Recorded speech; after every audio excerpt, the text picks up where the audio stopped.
SSF, Shot Sports and Faith. And what I want to talk about is Deion Sanders, Coach Prime, should have stayed at JSU. Deion Sanders, Coach Prime, should have stayed at Jackson State University. Deion Sanders, as we all know, probably one of the, I ain't gonna even say one of the, to me and to many others, the greatest cornerback to ever play in the NFL. Fast, electric, and he talked just as good as he played. The boy talks a good game. His personality is captivating. His personality is magnetic, and people always like a person that can talk a good game and be able to bag it up. And he's just great for the media. The media loves him. He knows that, and Prime, he lives up to everything that prime time was about. Prime time is like an actor. It's prime time. I'm here. This is a show. He's putting on the show every time he gets in front of the camera. And boy, does he put on the show. So prime time is one of the greatest cornerbacks to ever play the game. To me, one of the greatest athletes ever to play the game. And now as he's retired from football, from the Hall of Fame, where he's been elected into the Hall of Fame, Deion wanted to coach at a Power 5 school. He wanted to coach at his alma mater, which is Florida State, but they told him that he need more coaching experience. So none of the Power 5 schools would give Deion a coaching job. So Jackson State was one of the only schools from HBCU, which probably HBCU didn't even think about primetime. He wasn't on their radar and didn't think he would come probably to an HBCU. So Jackson State took a chance, offered him a job. Deion needed Jackson State. Jackson State needed him. He took the job.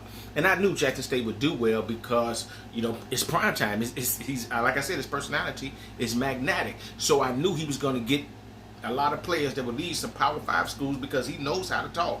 I knew he was going to get them, and if he could put any of decent coaches around him and do a decent job, he was going to have more talent than any HBCU school, and he would win, and this would generate so much money to the HBCU program into Jackson State. I felt if he would have stayed, he would have made Jackson State, like in the HBCUs as a whole, like these Power 5 schools.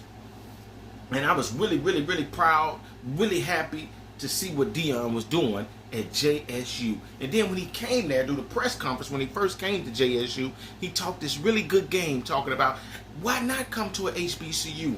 What do you think? What HBCUs is just as good as a Power 5 school. Come here, you can still get the limelight, you can still get the shine. Come here, baby. I ain't just talking that talk. I'm coming here, putting my foot to the pedal, and I'm actually doing the walking so I can help make HBCUs better and get the money. I mean, he was talking that talk. But soon as he got the first offer, if you ask me, soon as he got the first offer, I'm forgetting all about HBCUs, what I was trying to do from the jump. Then came through, Colorado offered him a job. 5 years, $30 million, 29.5, Prime left. Also, they gave him another $5 million in additional to hire coaches. Prime time had to go. And all that mumbo jumbo, that smooth, cool pimp talk about bringing HBCUs to the top and we need to do it and how he's here to help in HBCUs and do this. Time they get off the ground and start doing well and making a little way up towards, getting up there to where Power 5 schools go, he leaves. Knowing when he leaves, the HBCU program is going to go right back down. They was just starting to get people donate money. They was going to go all the way back down, and Deion is at Colorado. I'm saying he should have stayed at Jackson State because, we as black people, and I'm a black man, I'm not prejudiced, but I want us to do well. If you do any research, soon as we get paid, our money stay in our neighborhoods 5 minutes. I don't even know if that long. And we going out spending it with other cultures.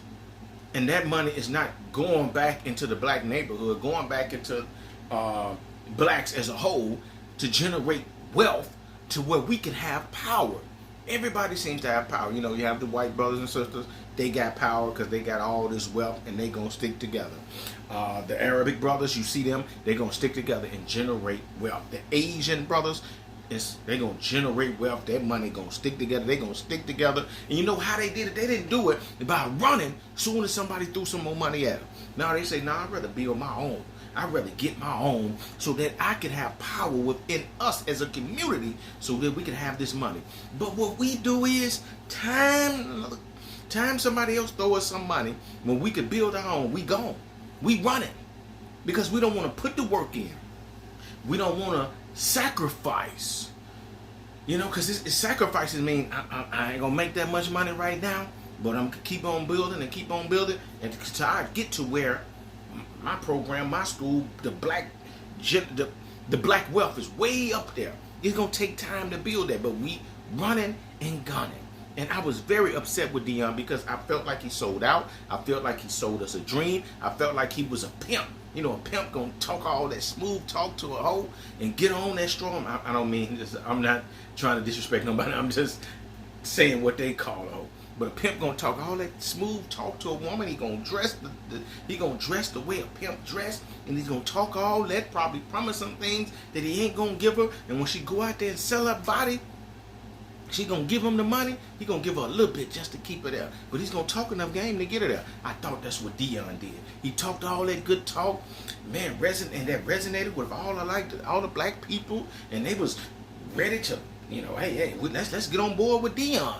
But he was only talking that talk and using JSU as a stepping stone to captivate us. But really, his whole plan was to get to a Power 5 school. Now we see that when he goes to this Power 5 school, in their first spring game at Colorado, man, they sell out tickets. Get over almost 600,000 viewers for a spring game, man. I think that broke records. $28 million was donated to Colorado. Also, ticket prices are upwards towards $300 a seat. That's the average ticket price. I think that was even up, I want to say, as high as the first game with Kansas City or higher. Man, merchandise is way up. Man, they're generating so much money to Colorado as a result of Deion signing on with Colorado. Just think, man, if he was at JSU, the money we was already generating, how he could have been generating more. Colorado don't need no more money. The Power 5 schools don't need more money. Man, the rich are already rich. They already wealthy. Why not stay with the black community, generate wealth at JSU? Everybody was going to jump on board. Everybody was going to follow his lead. And man, we would have been just as big as Power 5 schools. But instead, we run over there and already building them up bigger than what they already are. And the richer is getting richer while the poor is getting poorer. In this term, I'm saying how HBCU schools don't have the money. Don't have the money to fix up their programs. Don't have the money to get the best football programs, the uniforms, everything that they need. What the Power 5 schools got, man, it's lavish. But you know why it's like that? Because we always running to where we think the ice is colder. We don't want to build with ourselves. I mean, no, that's too hard. Let's go over here. And everybody was on board with this. Everybody, that's Deion, man. Man, hey, if I can get more money, I'm leaving. That's why we don't have any money, because that's what we do. The Negro League was a big-time league back in the days. But it's time that ice got a little colder. They offer you a contract. Bam, you gone. Negro Leagues no longer exist. HBCUs was huge back then. And they would have been bigger than Power 5 schools. They would have defeated Power 5 schools because, let's face it, man. It seems like the African-American brothers and sisters are more talented as far as athletics than the white brothers and sisters. And so they seen that. The white brothers and sisters with these Power 5 schools offer them scholarships. They left HBCUs coming over there. HBCUs don't get none of that great talent. All the talent goes to Power 5 schools. And then we wonder why we don't have no wealth, why we don't have no power. And then we go and complain. Oh, the white man racist to me. He won't give me this opportunity. He won't get this. The white racist won't give me this. He won't give me that.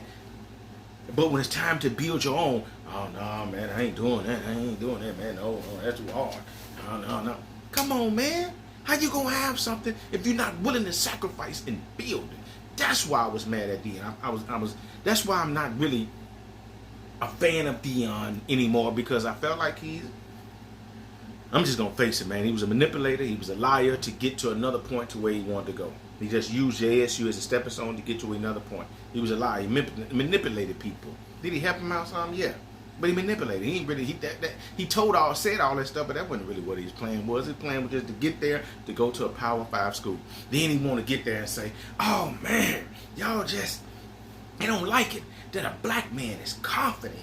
That black man coaching 75% black players and doing this, but you at a school that's 90% Caucasian brothers and sisters. But you talking like that, and you left a school that was 90% black.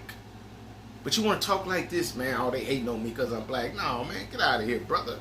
You just left somewhere where you could have built up, and now you want to talk all this talk. That's why I lost some respect for prime time, and that's why you shouldn't really coach prime. That's why you really shouldn't look up to any entertainers, nobody, because they're gonna let you down.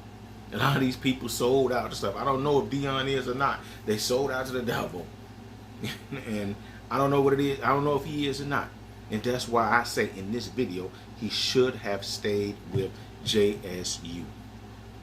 And I'm gonna say this: I'm not a racist, brother, but who don't want to help their own people, man? Sure, I'm going to help out others, but you want to help out your own people first. If I'm living in a home with my wife and my family, don't you think I should help them first before I go out and help everybody else? I should help them first. But you know what I'm doing? Oh, we going to help them, man. Boy, man, so many people own the bandwagon. So many people criticize me, and they just let me know that my people, brother, we are lost. We are lost. We are lost. And if somebody like me talking what I'm talking, I'm a hater. I'm a coon. They call me everything. But it's all right, man. It's all cool. But hey, this is the end of my video, man. Like, subscribe, share. Tell me what you guys think in the comment section, and I will try my best to engage you in the comment section. As I always like to end the video on a positive note, and I truly mean it. Peace and love.